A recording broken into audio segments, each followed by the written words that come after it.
estar novamente nesta feira maravilhosa, Futuriprint, em especial debatendo hoje aqui com os nossos amigos do cotidiano da, como diz o Raul, né? Uma das mais antigas mídias do mundo, a mídia exterior, a nossa OOH de hoje. E não poderia ser diferente, já em face do tempo decorrido.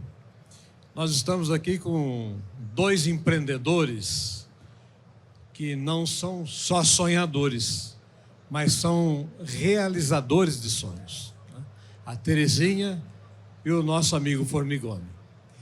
E, como sonho realizado, trabalharam muito, com certeza. Trabalham até hoje. Um mais, outro menos, mas precisou tratar da sucessão. Quem vai cuidar do nosso lojinha, né? Alguém precisa estar lá. E estamos aqui hoje até para aproveitar, conhecer dessa experiência. Eu acho que muitos de nós estamos para chegar nessa fase, outros já chegaram, e vamos compartilhar hoje aqui como é que estão as duas sucessões, tanto na Plurex Busdoor Rio de Janeiro, uma das maiores empresas da área como veículo Busdoor. Terezinha, tudo bem, Terezinha? Tudo ótimo, Renê. Prazer estar com vocês aqui novamente, em especial você. E como é que é o teu caso? Como é que está sendo essa tratativa de transição? Já consolidou, está a caminho? Já está descansando, viajando bastante? Sim. Primeiro, boa tarde a todos. É um prazer muito grande estar aqui com vocês. Agradeço ao Sérgio Riso, pelo convite. E um prazer estar aqui com vocês hoje. E o Renê, meu grande amigo de longa data.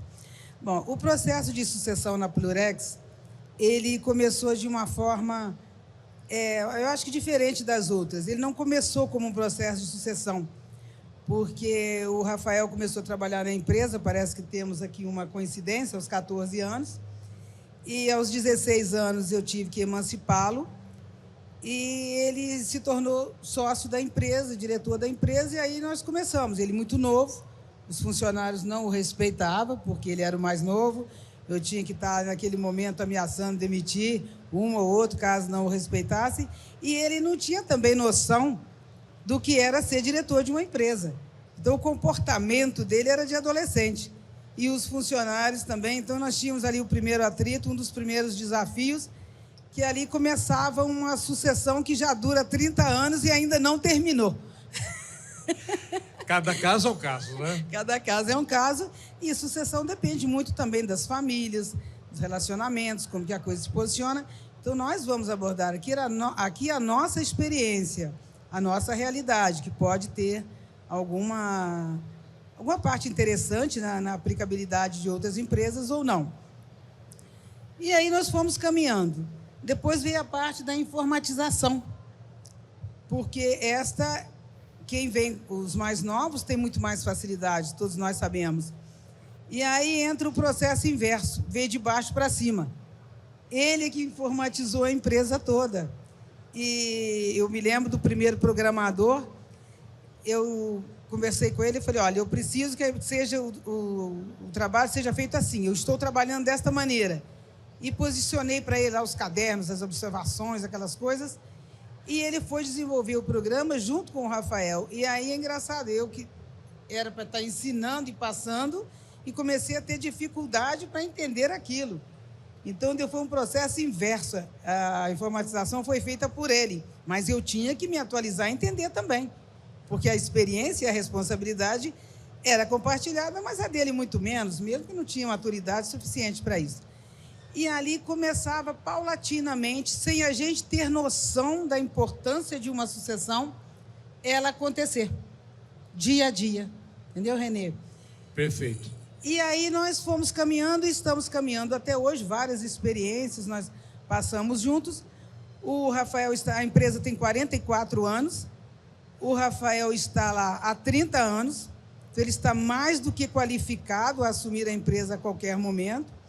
Mas eu continuo trabalhando, viemos aqui agora a São Paulo, fizemos várias visitas, uma programação extensa, e aproveitando também que nós estávamos aqui para participar desse painel, Então, eu acredito que o Renê vai dar uma volta, senão eu vou acabar monopolizando aqui o diálogo. Então, o nosso processo de sucessão ele ainda continua, ele está em curso. Terezinha, você está à frente da Plurex, sem dúvida nenhuma, uma das maiores empresas de Basdor. Conheço a tua empresa, estive lá e vi o nível de organização que você tem. É maravilhoso, é um exemplo a ser seguido. Obrigada. E eu ainda quero ser seu aluno lá, junto com ele. Como é que é essa área comercial? Pelo que me parece, o foco dele é mais administrativo. Mas como é que é essa direção comercial, que é a vida da empresa? Pois é, eu acho que aí é um dos problemas que, por eu ainda não ter me afastado, que o meu sonho é estar aqui com o meu companheiro aqui de debate. Quer um voucher de viagem? Passar lá só para pegar o dinheiro. Eu ainda não cheguei a esse estágio, é meu sonho, né? Meu sonho de consumo a partir de hoje. Aprendi com você. Aí, Rafael. A responsabilidade, Rafael. Olha aí, atento. Porque quando veio a pandemia, eu chamei o Rafael e falei, não vou voltar. Não, acho que agora já chega, já trabalhei o que tinha que trabalhar, agora é com você. Aí eu falei, não, mãe, mas eu acho que na área comercial você ainda tem alguma... Preciso de mais algumas coisas, vão andar mais um pouco. E nessa eu fui e lá estou. Porque a área comercial ela é muito sensível. E não é uma coisa fácil de você lidar com o comercial. E o Rafael, realmente, ele tem uma formação acadêmica mais voltada para a área financeira. Eu foi jornalismo, direito, gestão empresarial, outras coisas. Mas... Faculdade da vida. Hein? Faculdade da vida também. As faculdades da vida, que essa realmente a gente não se forma nunca. Mas acabei enveredando pelo comercial por necessidade e gostei. Então, isso ainda é uma coisa que ele sabe muito bem, mas ainda talvez precise de um pouquinho mais de tempo, não muito, né? Eu acho que talvez seja só algum detalhe, alguma coisa pequena por aí, para que eu possa estar no estágio aqui do meu companheiro aqui de debate. Mas eu gostaria, Renê, de aproveitar a oportunidade e de falar de um outro aspecto da sucessão que eu acho que tem uma certa relevância. Por exemplo, eu tenho 2 filhos e o outro é mais novo do que esse, 3 anos. Então, a sucessão ela não se dá só no tomar conta da empresa, assumir os negócios da empresa. Tem o lado do faturamento, do dinheiro, da manutenção das famílias. E o nosso caso é um caso específico e muito tranquilo, porque o meu outro filho foi trabalhar comigo também, esse foi aos 14 anos, o outro foi aos 15, mas ele viu que não tinha jeito para coisa, então ele resolveu estudar. Nós dois, sócios da empresa, nós bancamos 3 intercâmbios para ele no exterior, curso específico de diplomata, ele passou no primeiro concurso e foi seguir a vida dele. Hoje ele está em Washington, tudo tranquilo, e não tem ligação nenhuma com a empresa. E o Rafael, quando casou, que até então ele era sócio, aquela coisa toda, mas sabe como que é mãe e filho, né? E, então, a empresa, nós já fizemos ali, documentamos as participações como seria. Então, ali, na forma legal, a sucessão praticamente aconteceu. Ela não aconteceu na sua totalidade, porque eu continuo sendo sócia da empresa. Mas tem esse aspecto, e nós não temos conflito familiar nisso. Porque esse lado também, ele é muito... Na hora que, mesmo o outro estando longe, não participando, mas é filho. E existe um Código Civil, até onde você pode dispor das coisas, como você pode levar isso. Então, nós passamos por esse processo também, sabe? Então, nós temos 2 situações. O comercial, que é uma coisa menor, mas tem esse lado. Tá, nós estamos tratando aqui não só da transição do dia a dia, mas também da forma legal necessária para a empresa, né? Isso se aplica, Terezinha, também no Basdor? Vocês planejam isso junto com a sucessão, com a transição? Bem, esse é um processo realmente de sucessão, vou passar para o Rafael.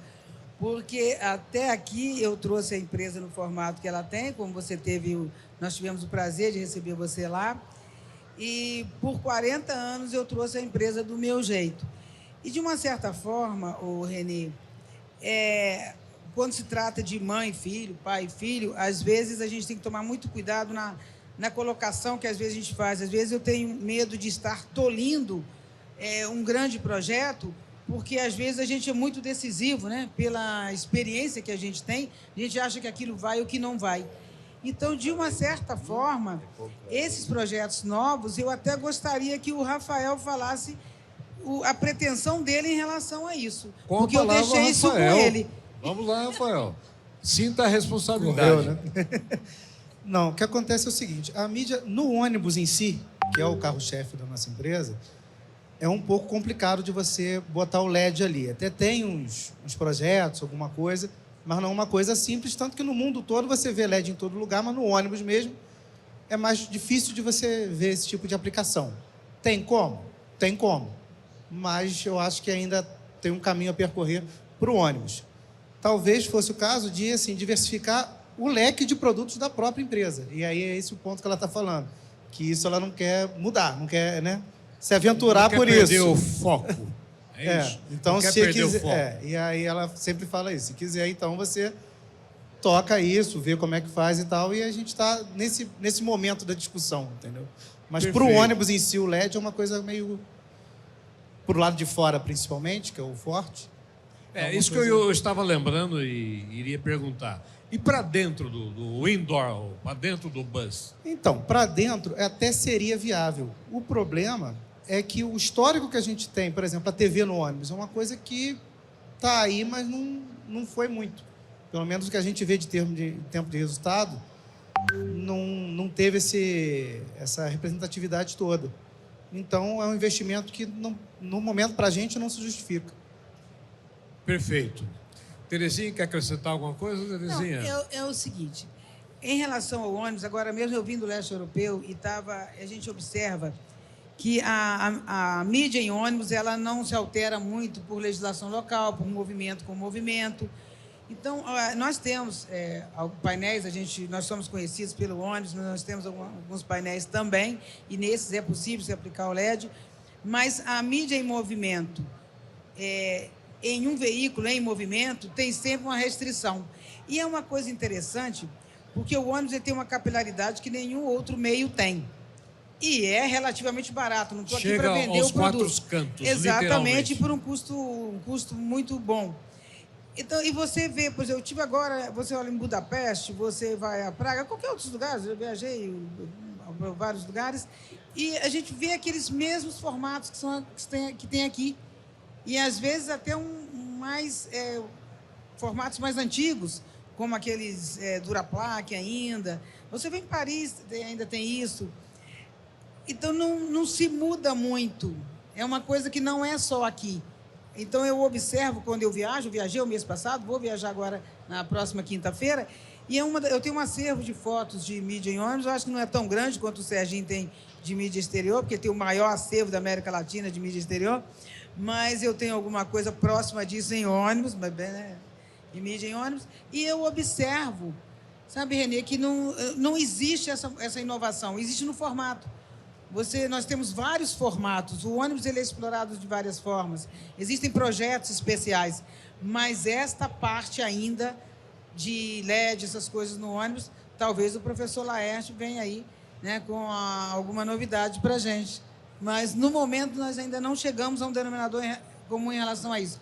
E tem um detalhe, como eu estou num processo que nós estamos falando aqui, que é o tema desse debate, que é a sucessão, eu não quero nem ser contra, nem a favor, não vou deixar de acompanhar o projeto, mas eu gostaria que, daqui para frente, todas as inovações, o Rafael tivesse completa liberdade por ele mesmo, porque se eu trouxe até os 40, né, quem sabe ele leva mais, não sei até quanto. Então, por isso que eu deixo mais a cargo dele. Perfeito. O Rafael deu o seu ponto de vista, a Terezinha, com a sua experiência, nos convenceu, e dá para imaginar que não adianta ficar inventando a roda duas vezes, né? Você pode até mudar a cor, algum formato, mas a roda continua sendo roda. Para as nossas considerações finais, eu gostaria de passar um minutinho para cada um, para a gente poder encerrar o nosso quadro. Terezinha, Suas considerações finais. Bom, vendo uma trajetória desses 44 anos, o que eu posso dizer é que todos nós somos capazes de fazer qualquer coisa, desde que predispomos a fazer e a trabalhar. Eu só tenho que agradecer por o Rafael ter me acompanhado, desde que nasceu, claro, mas na empresa por 30 anos, porque é o suporte que eu tive, porque antes eu tinha todo tipo de problema com a sociedade. Depois que ele foi para lá, graças a Deus, a minha vida se organizou e a empresa cresceu. A parte da organização que você viu deve a ele, claro. Então, eu sou muito feliz de ter o Rafael como meu companheiro e como meu sucessor. E desejo a ele toda a sorte do mundo. Eu acho que eu não poderia ter uma pessoa melhor do que ele para estar ao meu lado esses anos todos. Então, eu só tenho que agradecer de público, Rafael, por tudo. E muito obrigada a vocês pela atenção. Em público. Porque não tem caso preço. eu agradeço você, não tem preço. Não tem preço. Rafael, por favor. Bem, obrigado, né? Mas eu tenho que agradecer, até porque tudo que eu aprendi, tudo que eu sou hoje, o exemplo acho que fala mais alto do que qualquer coisa que você venha falar, né? E ela sempre está... É engraçado que ela falou que ela ainda está muito presente, mas você vê que ela já viajou mês passado, vai viajar agora, daqui a 10 dias. Quando voltar já tem outra viagem marcada. A tecnologia permite. Né? Ele leva a fama, mas ela viaja bastante também. Que bom, né? E quando viaja, desliga o telefone. Não pode... Sempre foi assim. Só liga quando tem interesse, né? Mas, brincadeiras à parte, eu acho que, assim, o segredo, a chave é a gente buscar sempre a harmonia e aprender e crescer junto. Né? Em algum momento, já de um tempo, ela até vem se distanciando um pouco mais, mas até o que ele falou ali, as pessoas... É uma coisa que ela montou, então, para você deixar isso também, vai ficar em casa de pijama, vendo televisão, não vejo. Não aconselho. Então, vai continuar aí durante um bom tempo, mas sempre junto e obrigado mais uma vez. Para frente. Eu digo que foi um prazer estar com esses empresários, estar com a plateia, ouvindo, sugando essas informações, porque serviu para mim e tenho certeza que serviu para muitos. Então, um agradecimento à Terezinha, ao Rafael, ao Nelson, ao Leandro e ao nosso mestre Wilson. Muito obrigado, Wilson, pela oportunidade. Um grande abraço. Até mais.